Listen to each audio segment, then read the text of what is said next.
Welcome to this week's Treasury Career Corner podcast, where I interview Treasury professionals about their Treasury careers. Each and every week, I'll talk to treasurers about how they built their careers, where they are now, where they see both themselves and the Treasury profession going to next. Let's get on with the show. They've given us the post-lunchtime session, so you guys have to wake up. That's to all of you. Now, I know you're busy treasurers, so I would encourage you to switch off your phones. Maybe put your laptops closed for a little while, because this is an hour for you. This is for you and your Treasury careers. I've got 3 amazing guests, and we're going to talk about their Treasury careers with you guys. But be present in the room. Don't be looking at your phone. You can do that later. Just switch it off for an hour. So, who am I? Mike Richards. I run the Treasury Recruitment Company. A couple of people have said, do you cover Texas? I said, yes, because I'm here. And actually, I've been doing it 25 years. Started, obviously, in the UK, supported by my team. Amazing team there, much better looking team. And I also do a podcast each and every week. Started thinking I'd do 10. Now I've done 375. Speaking to amazing treasurers like the panel here. I had Martin on the panel before, on my podcast rather. Jeremy's going to be coming on, and we get Denicia, and we'll also have a podcast coming from this. Now, the unique thing about it as well, I know you're going to get credits for coming here. You can now actually get CTP credits by listening to my podcast. Yeah, now you've got the attention. Walking the dog, commuting, you can get CTP credits. So, without further ado, this is going to be the order. My guests, they're going to introduce themselves. Then they're going to talk about how they built their Treasury careers. Now that's the key thing for you guys. As Tony Robbins' success says, or as he said, success leaves clues. Listen to these guys, do what they've done, you'll get their job one day.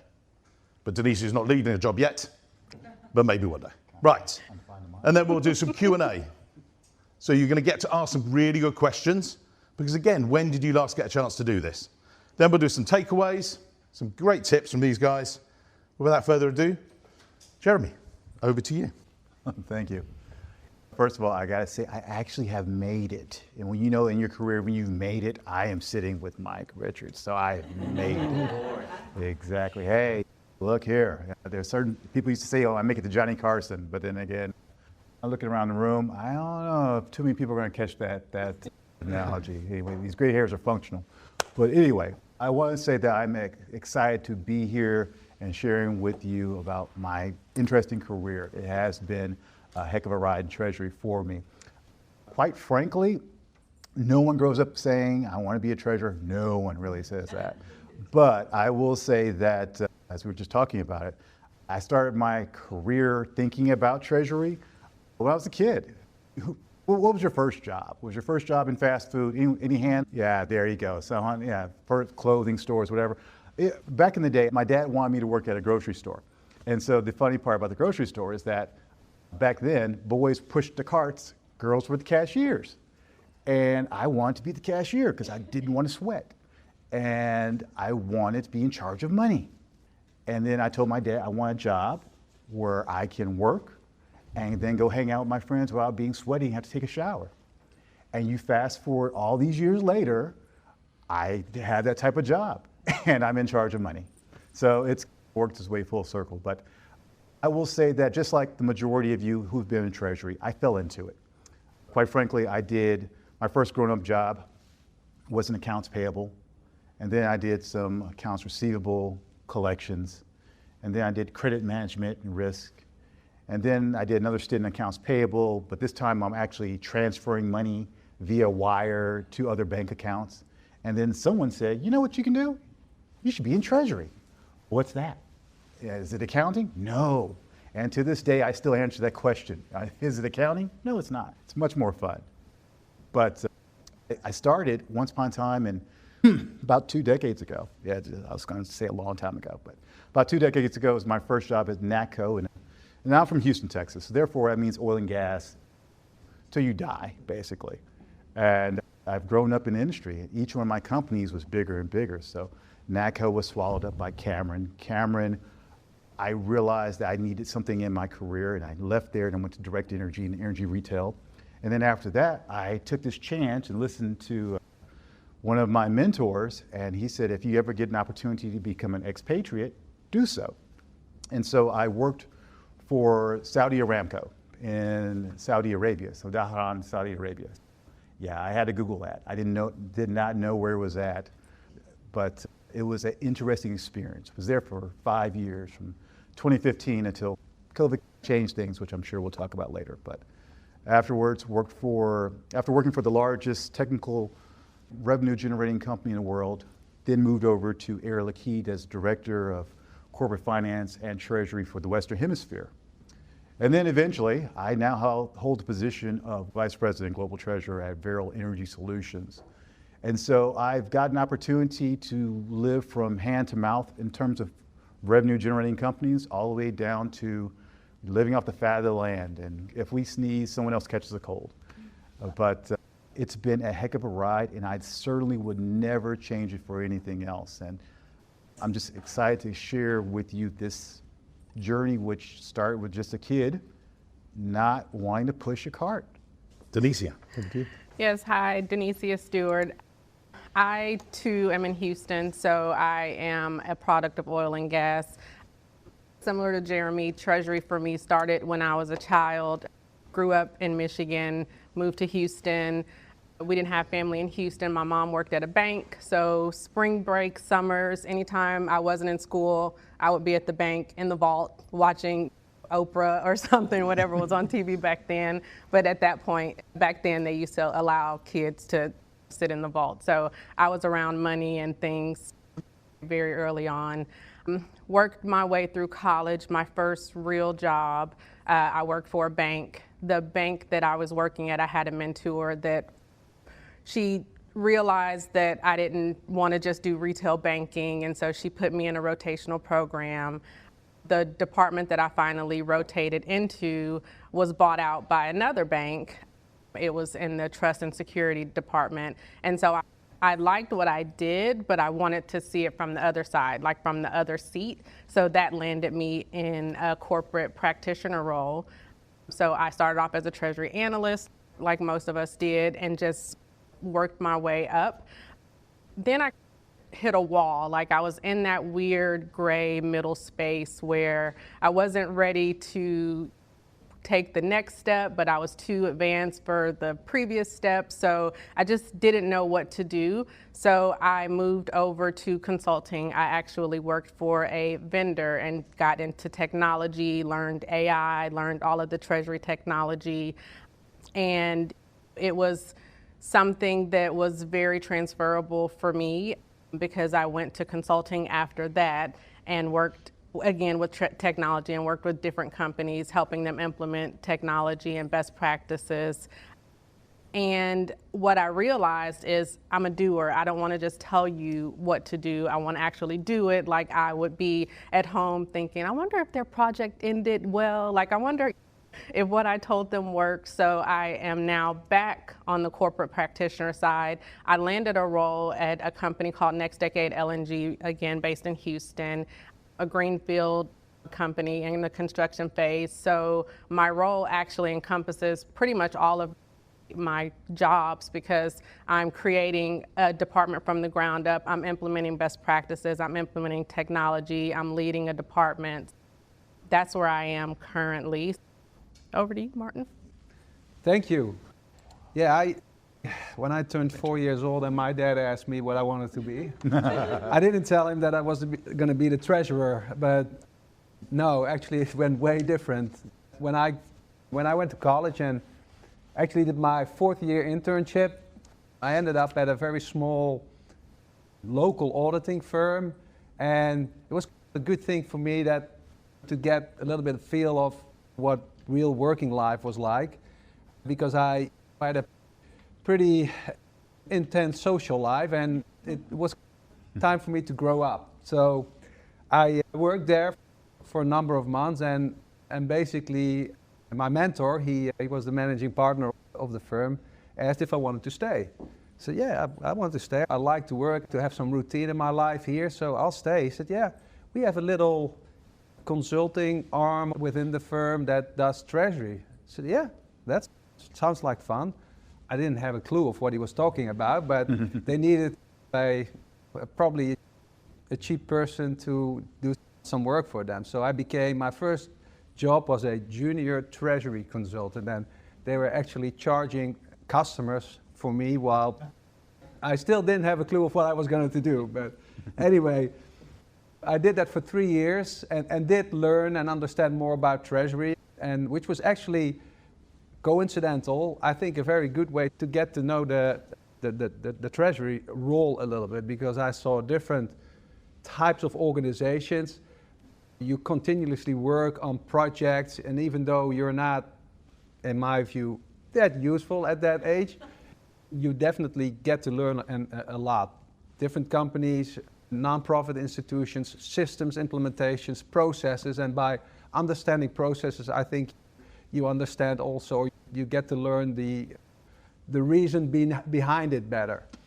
I did it for 3 years, but then I think similar to what they said is, Denisha said, I was more interested in, hey, how would it be if I could operate myself, and instead of I come in, I have to do something and then I leave again.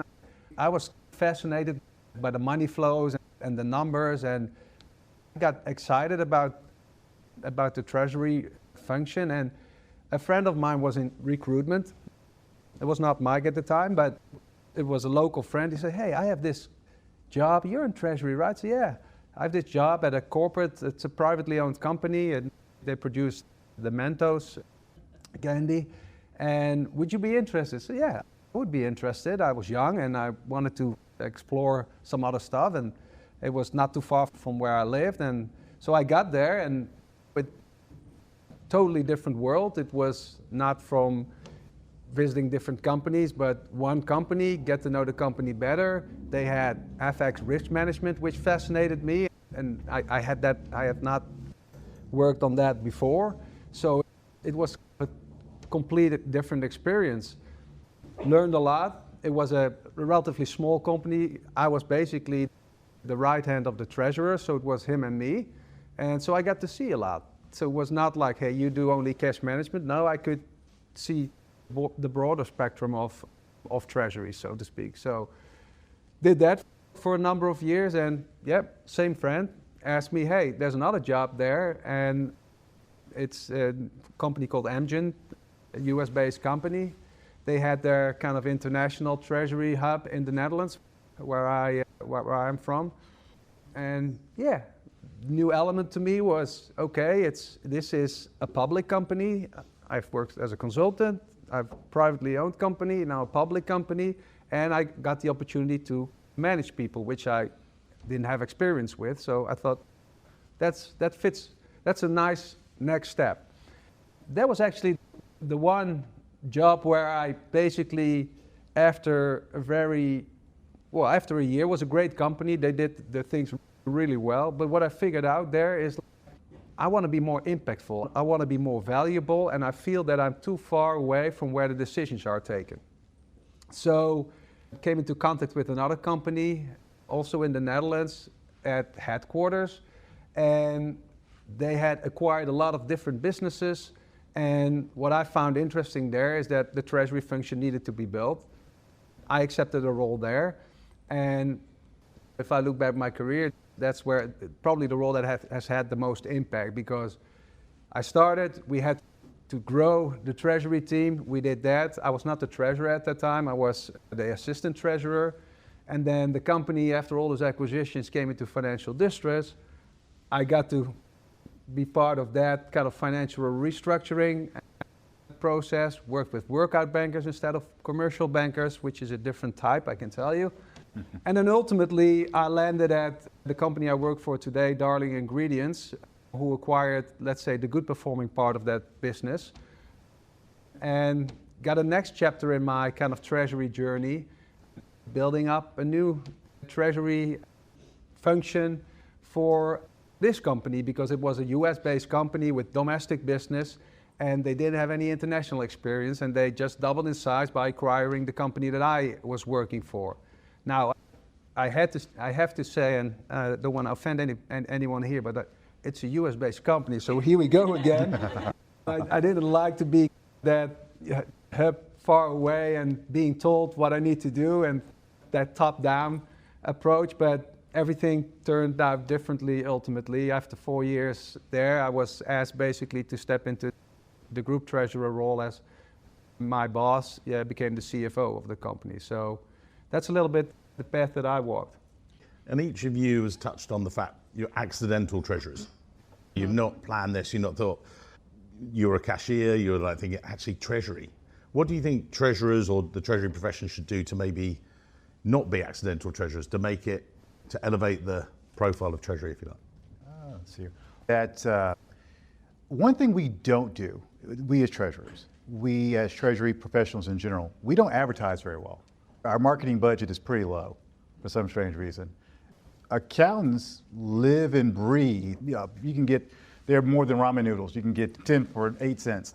But from a treasury perspective, it's actually talking about what we do. I promise you, I have family who will ask me, oh, so you're an accountant. And I don't care about your month end. I care about quarter end, but there's a difference. So I think that's the problem. We're trying to raise the profile and being more visible, being opportunities to speak on podcasts and being more transparent on LinkedIn and talking about our successes and possibly even our failures. But there's so much more personality, I'll say that, in this particular aspect of finance in general. Denicia? Yeah, what I did at my current company, the analysts that I had, they didn't really choose to be treasury analysts. They're, I think by title, they're financial analysts. So they just thought, oh, I'm just gonna come in here and geek out on spreadsheets and that's it. Once they realized that they were gonna work with me in the Treasury Department, I realized that there was a knowledge gap. So I started conducting what I called Treasury Boot Camp. And every morning we had just basic Treasury things like what is cash management, what is liquidity, what's a wire, so whenever I did pull them into meetings with banks or meetings with other departments, they could speak from a Treasury perspective, not just from a VLOOKUP or something in Excel. So I made sure that because I'm so knowledgeable and so passionate about Treasury, that I paid it forward with my analysts as well. Cool. Martin? Yeah, I echo what you say. I think about it, and obviously I have a European background, and Treasury is an English word.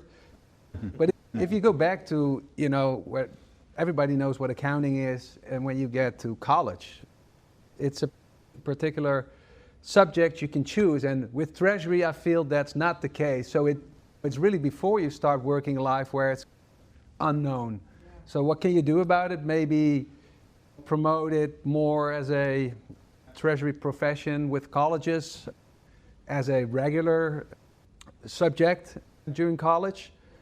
And obviously, I agree with all of you, and I'm probably guilty of it myself. We should promote the Treasury group within the company more and more. I think it's an important profession. It has gained, I think, more importance. And what I definitely see here in the US, probably even more than in Europe, that Treasury it's something that's standalone, recognized, and gaining importance. I'll stay with you to ask this question. As you said, Treasury teams are great at getting projects done.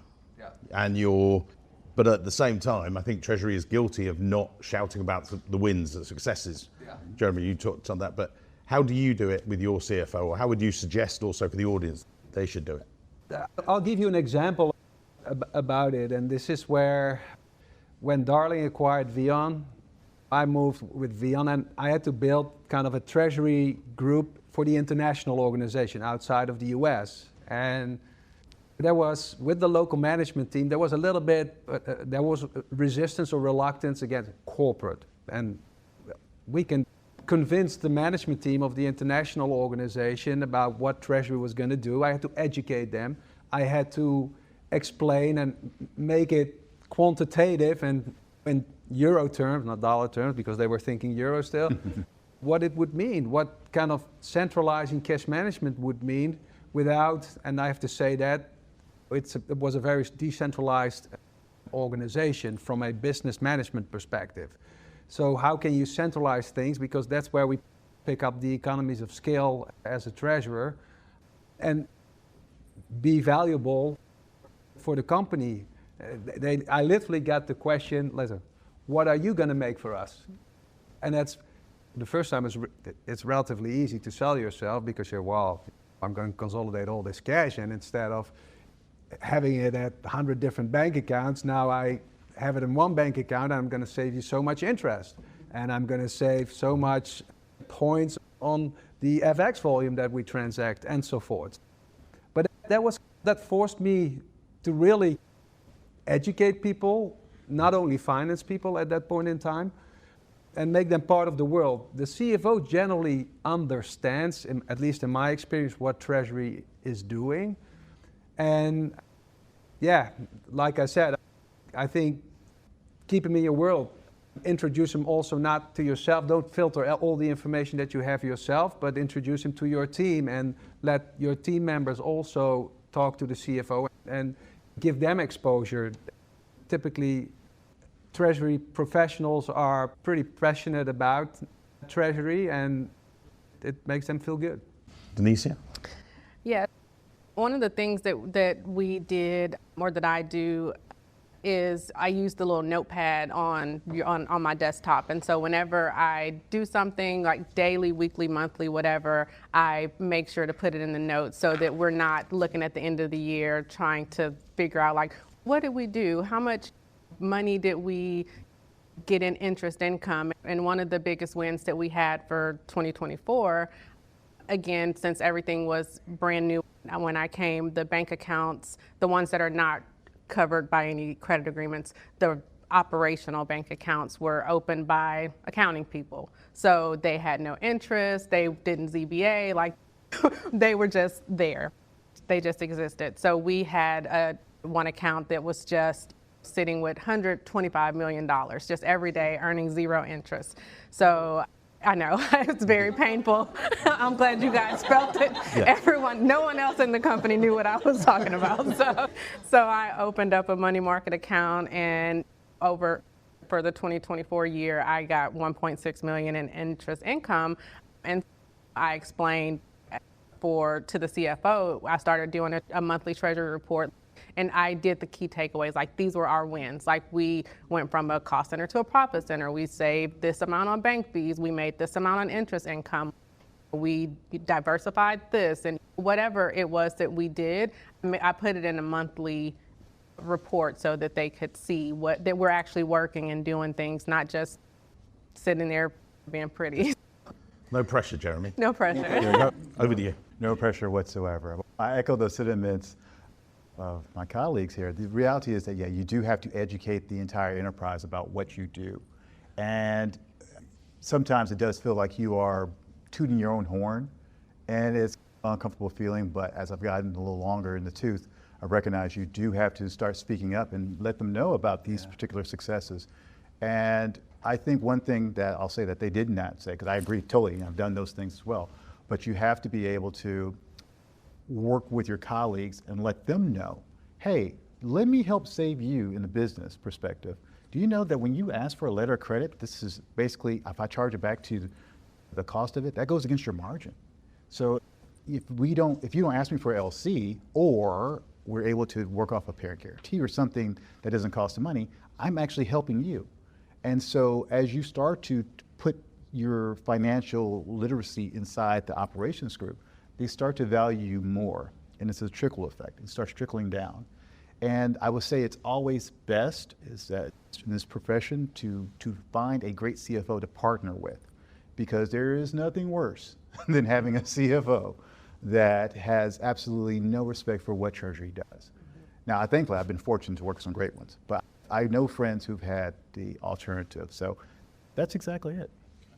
Some of the audience here, they stepping into management positions, they're starting to coach teams and manage, and you guys have managed and coached teams successfully and maybe had some challenges, and you talked there about the Treasury 101, Denicia, before we were talking about. What tips would you give to the audience about how to manage successfully, or maybe from mistakes you made and stuff? If you can tell them, don't worry, it's on camera. Yeah. What I do with my analysts at any company is I like to start with what drew them to the company or what drew them to the department. There's so many different areas of treasury, so many different wings of the office of the CFO. So do you really want to be in treasury, or did you just land into this role? Once I know what you like, I can help you develop. And if it's not within treasury, that's fine too. And you can be valuable somewhere else, but at least just beginning to understand, maybe they're very passionate about FX, and we may not have FX at the company. We're a domestic company, so this may not be the role for you, but just having that conversation with them and just keeping that line of communication open, I think that's the biggest start and the biggest foundation. Yes. Martin? Yeah, I fully agree with that, and especially since we're typically treasury groups are very small teams, so I think you have to stay close to your people and understand what's driving them, what the motivation is, and just be open and transparent. And I'll give you an example. I currently have a conversation with one of my team members who's interested in commodities, and we're a commodity sensitive company. We do some hedging, and she wants to know the business better, and she speaks up, and I think that's great because she's a great asset for my team. But if I don't give her any opportunities, or if I don't listen to her, then she probably is going to work for Jeremy or for somebody else, but not for me. Yeah, through Mike, obviously. But you lose talent potentially, while she can, in this case, she can still be valuable for the company, and the company can benefit from it. It is sometimes challenging, especially for the junior roles and kind of the demands that I think nowadays people have, to keep somebody challenged. If you're in a company, in a fast-moving company that's changing a lot, you can throw projects at people, and that, I think, makes it interesting. If it's a job that's every day the same, which I obviously try to avoid, yeah, it's a little harder to manage. But I think, to Denisha's point, I think you have to listen. It's almost like a tailor-made approach for each individual. Jeremy? Yeah, it is a tailor-made approach. You definitely have to be able to identify the strengths and weaknesses of your team members, what their passions are, and play up to them. Because quite frankly, Treasury has evolved over the years.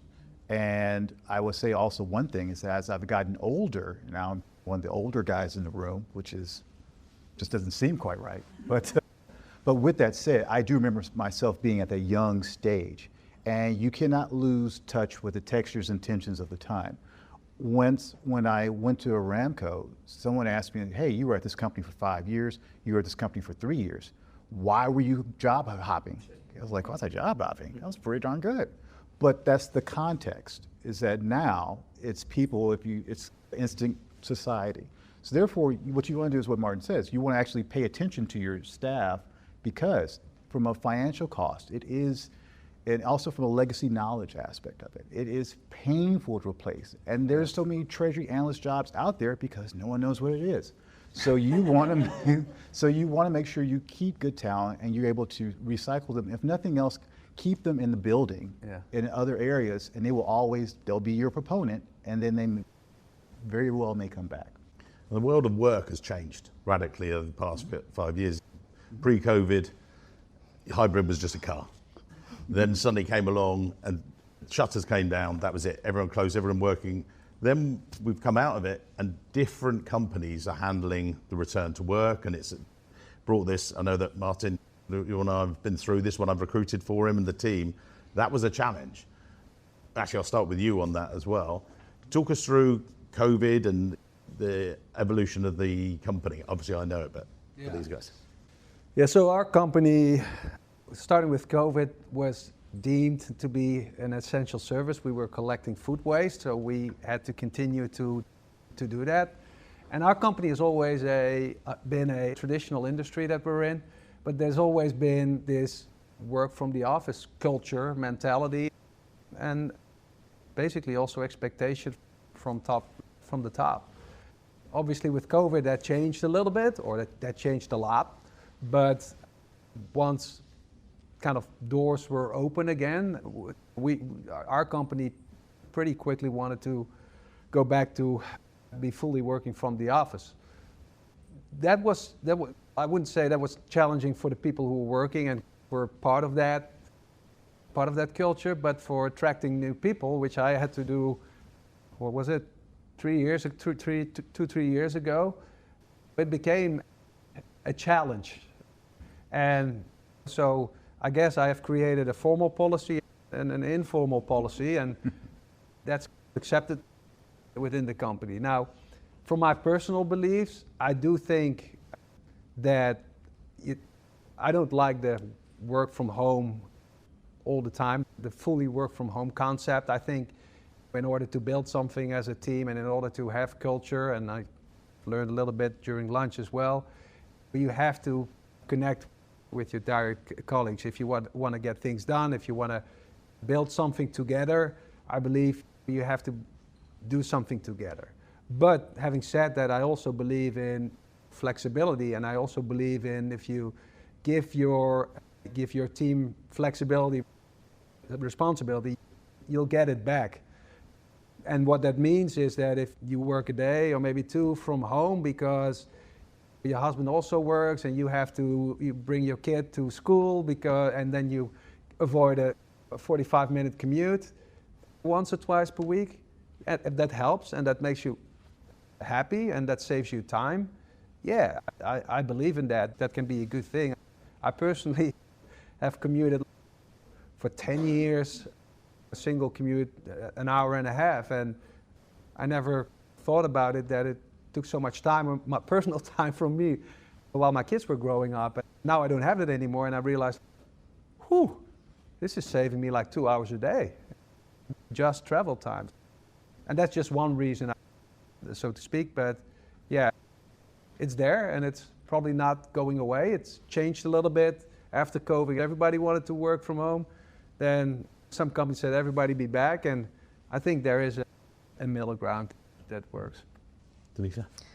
Yeah, I mean, I came from the old school treasury where you walk around sounding like a janitor because you have so many like key fobs. So back then we had to be in the office at our desk with our desktop computers. That was the environment that I started with when COVID came around, and we realized all you need really is an RSA token on your phone, and then you had a lot more flexibility, and then you come back into the office. The company that I'm working for today, since it's a new company, they're trying to create culture, so we're in the office 5 days a week, which when I was recruiting for my positions, it was the hard one. No one knew what a treasury analyst was, so we had to change it to financial analyst.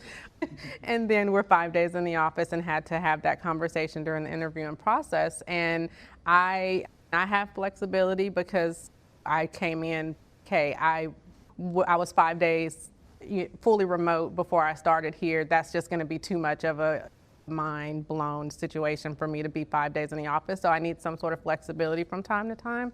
So I get it, but from our executive management standpoint, it's very much we have to create culture, we have to be in the office, but then you're in the office in a Teams call with someone that's 2 doors down. So I just feel like we have the approach may be there, but the flexibility needs to be there as well. I think you can create a culture in a hybrid environment successfully.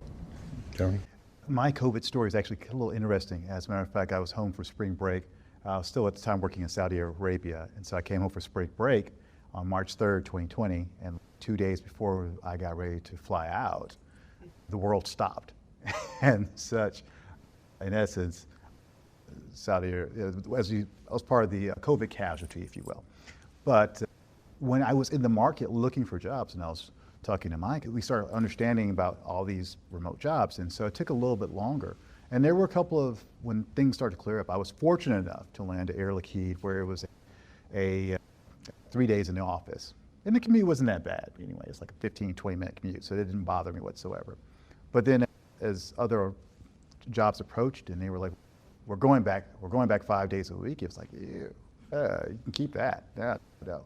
Because I think studies showed that people value their freedom over their money. And so it's like, hey, I'll work from home or I'll work from that. I'll work at a short abbreviated hybrid. Currently, I do work a hybrid schedule, but there is some flexibility built into that because of life. Life does not stop. And so if, for example, I have early phone calls with Dubai and with India, so 4:30, 5:30 in the morning sometimes, and not done until 11, and now my commute is an hour, and so there's like an hour one way. At that point, it doesn't work. So there's planning on that, but yes, you do have to be around other people to actually harvest a team environment. And we do a salary survey. So go to treasurysalary.com, benchmark your salary, it's really good. But to Jeremy's point, it's not about the salary though. And this is one of the things, we actually ask people why they're happy or unhappy in their roles. And actually I've got the results. And the fact is, salary is 6 on the list. 6? Yeah. First is work-life balance, good boss, varied work, friendly team, enjoyable workplace, then salary. And I presented actually to the NACT, some of the senior treasurers one time, and they were like, what should we do to keep our staff? I'm like, guys, it's easy. Go and sit down, have a coffee, and ask your team, how's your work-life balance? Am I being a good boss? Varied work, and I said, and 80% of the time you won't need to call me. And they're like, oh yeah. I said, yeah, I shouldn't be telling them this. I know that we can do some question and answer, and some good answers, apparently from Jeremy, he's promised me. But before we get there, I'm going to ask the panel about technology. It's on everyone's lips, isn't it? How do you guys see Treasury changing, evolving? How are you bringing in technology, AIs, all that's probably going around the exhibition hall now? From you, Jeremy, and then we'll go across that way. True. It is. Once upon a time when I was a young analyst, it was the CCM, is what it was called, the Corporate Cash Management Certification. And now it's the CTP. So what happens is it used to be just strictly cash management, and now it's grown. And so, as I said earlier, you cannot lose touch with the textures and tensions of the time. And so Treasury has grown. It used to be, as Denicia said, you used to sound like Bojangles with all this key fobs. There's an analyst I worked with who had literally a purse full of key fobs. And they've been replaced by digital certificates and your mobile phone and so forth. And so you always have to keep your phone with you no matter what. So this is nothing more than that. This is exactly the same thing. So AI is the biggest thing. Of course, the AI rooms are packed, whatnot. But you have to embrace technology. And I'll go ahead and say it. I'll be very transparent. Since Treasury still doesn't have that same ability or the marketplace, you have to work more with less. You have to do more with less. And you probably get 6 or 7 more people in finance in general before you get one Treasury person. So for that, you have to become lean. You have to become knowledgeable what's out there, looking at APIs and the technology. You have to have on the IT hat. It used to be strictly for IT. Now you have to know both how to deal with effectively external components of cash and internally how things move around and the electronic portions of it as well. So always stay abreast of that and keep coming to conferences like TEXPO Advocate and other things across the US. And I'll just jump in as well. And I keep being asked on podcasts, they're saying, oh, are you seeing it as a big thing, AI? I said, not really. I said, what I am seeing is that treasurers who have already been great translators, and that's what you have to do. You have to translate that to the tech guys and say, this is what we need. These are the outputs, these are the inputs and things. With you, Denicia? Yes, having worked in technology, this is my jam. Yeah. So I think technology is here to stay. I think it's not the future, it's the present. The main thing with technology is you need to first understand your own Treasury landscape to know what it is that you need. Don't just go down to the exhibition floor and listen to all of the sales guys, because then you're overwhelmed and don't know what you need for your specific organization. So I think that the implementation of technology is something that we need in Treasury. It will allow us to be able to do more strategic things and less of the mundane day-to-day type of things. I know a lot of people are scared of AI or scared of technology, thinking it'll take their job away, but it'll actually enhance what it is that you're doing, and you can be more of a value add in the office versus just someone that's just pushing paper or doing keystrokes. I think that technology in Treasury has to be embraced because it's here no matter what. I fully agree, and I think I was lucky When we were acquired by Darling, and basically we had to cut the treasury team into two pieces, so to speak, in my former company, that we had to build it from scratch. And that allowed actually me to design and develop everything the way we wanted, generally speaking. So that was about selecting our treasury management system. That was about selecting different banks across the globe. And also one of the things that I wanted to do, and we actually did, was harmonizing kind of processes around treasury and payments across the globe. And again, I was lucky to be in the position to start it from scratch, because it takes a long time. And we've been working on that for the last 10 years, and we've adopted automation, technology. We even have some robotics in some of our processes.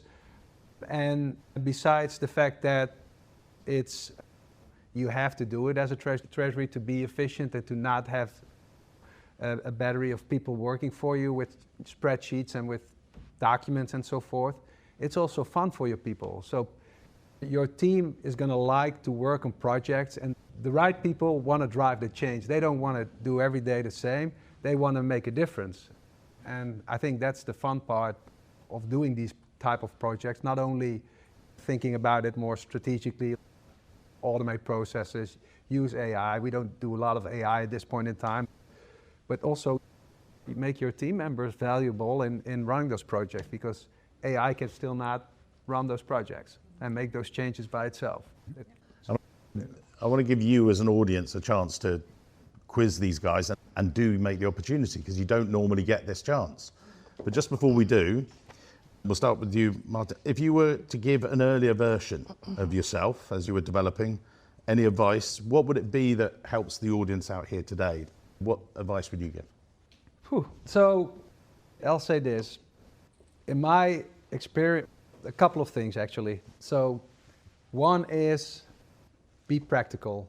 We sometimes as treasurers try to overly perfection a solution, so to speak, but be practical, that's one thing. Second thing is be a business partner. Because at the end of the day, as a treasury department, you're the service center of the company. You're there to help people and to make things better for the company and not for yourself. I've made the mistake myself, thinking that everything that I thought out was the best, but there's people that you have to work with and that have concerns and sometimes even valid concerns. Work with people and you get things done. If you don't work with people, or if you push things through, you don't get things done. I think the last thing I wanted to mention also, and this is about people again, be very diligent in who you select to be in your team, because yes, you can have ideas, but you cannot execute your ideas without having the right people. So I'll leave it with that. Yeah, for me, like most of us in Treasury, I am very risk adverse. So I would tell myself to be more risky, take more chances, don't just sit in a comfortable role, go after the job that I may not have. I only know 80% of the job description, the other 20%. Oh, what if I can't do this? Just do it, learn it, figure it out. Trust yourself, believe in yourself, and take chances and take risks. Bet on yourself. Younger self. That kind of goes along with the key takeaways as well, which is, in essence, you should really be inquisitive. Keep asking questions. As kids, we ask questions, why is the sky blue, why is the grass green, and so forth. But somewhere along the line as adults, as we start growing up, it's frowned upon when you ask questions. And so keep asking questions. Why? Because someone else didn't know. And now you know the real reason. And they're just probably as clueless as you are. So don't be afraid to stand up to do that. The Treasury is a people portion of finance. So you have to know, you have to be able to get along with people. And you have to be political. You have to be a little bit. You can't get involved in the corporate politics, but you should be neutral. You should be Switzerland. And everyone loves Switzerland. And so Our podcast is sponsored by ICD. ICD are an independent platform trusted by thousands of treasury professionals worldwide to manage short-term investments. One global treasurer recently told me it was one of the smartest technology decisions they've made. no license fees, rapid setup, and tangible returns. If you're looking for a smarter, simpler way to manage your liquidity, then head to find out more at our partners page, treasuryrecruitment.com/partners, and find out much more. Let's get back to the episode. Questions? Yes. Ernie, we know that Ernie's going to ask a question. Yeah. So one of the things that I've often found, and I never got over it, was we seem to hit a plateau, some of us in Treasury, where we get stuck. So part A and part B. Part A is, how are you able to incentivize the mentor, right, to engage you? And then what do you look for on your team? Who do you want to pull up with you? Because everybody had that person. So are there any tips you can share and what you look for, and how were you able to do it? Ooh, well, I am a party of one, so I'll pull up anybody. But no, I think from a perspective is you identify things in people. And like I said, you really have to pay attention to people. You can't hide behind a spreadsheet or electronic platform or whatnot. I think my biggest challenge, I would say, is, it's a darn good question, Ernie. But the reality of actually getting involved with everyone in their personal lives and learning, not personal lives, but learning their personal ideas, what they want to do for a profession, and help encourage that and foster that. And so at the end of the day, like I said, you become more popular by just ultimately, people don't care how much you know until they know how much you care. So I think I try to carry that throughout my entire company, every company I've worked for. And quite frankly, work with network. Yeah, Mike and I were talking about that earlier, about hitting a plateau, and I think that's very big in the Treasury space, because the Treasury is just so niche that when you get from like a middle manager to senior manager to executive manager role, there's one every blue moon. So it's and everyone is after that same role. So I hit a plateau and fell into that gray space, and I couldn't crawl out of the rock, and I went to consulting, and I just did a big pivot, which ultimately helped my career for me to learn a whole new skill set. But I mean, that's really a real thing in Treasury. So I don't know if there's a right thing to do in terms of getting out of it. You just have to be willing to pivot, or you get a mentor or a career coach. Call Mike. I don't know. Told me. Yeah. No, I think most of it has been said. One of my previous bosses, he basically, he didn't ask the question, but hinted to it, like, think what you want early in your career, because you're gonna get at a point where when you're there, plateau is how you guys call it here, and if something happens within the company, there's a kind of a round of layoffs or whatsoever, it's hard to get back to the job. So do you really want to go all the way in Treasury, or do you want to, at some point in time, and maybe not when you've reached your plateau, take a sidestep and do something else, with whether it's in finance or outside of finance? Any other questions? Yes, please. Have you seen the talent requirements of Treasury change over the years through the evolution? That's part one of the questions. And the second question is, what's the one characteristic you can find in a treasurer to be successful? Yeah, it's evolved. It is becoming more technology based. And so I look for that person who can understand both sides of it, because again, you have to wear so many different hats and you're constantly evolving. So someone it's the intangibles of being able to adjust, and you look for that in a person, because not every day, there's no every day the same thing. It's not. And I definitely appreciate that part of it, and hence why I'm still in Treasury. And I'll just add in there as well.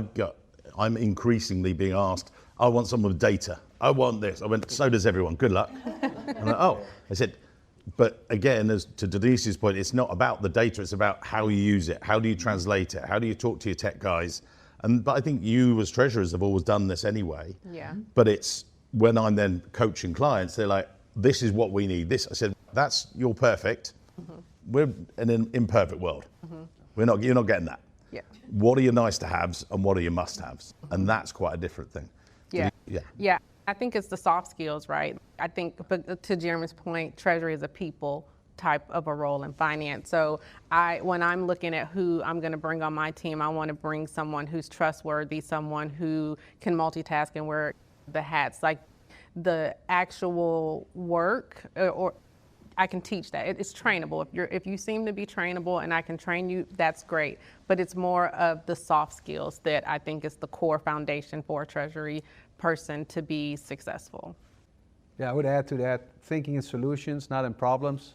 Have the right attitude. That's the soft part of it. And yes, of course, you want to have somebody who is the Excel wizard or whatever the system is, and that we all want that, to Mike's point. And what we actually have within our team in the Netherlands in this particular case, but is because we did so many projects where treasury and IT came together, is that we actually have a person now that is semi-IT, semi-treasury.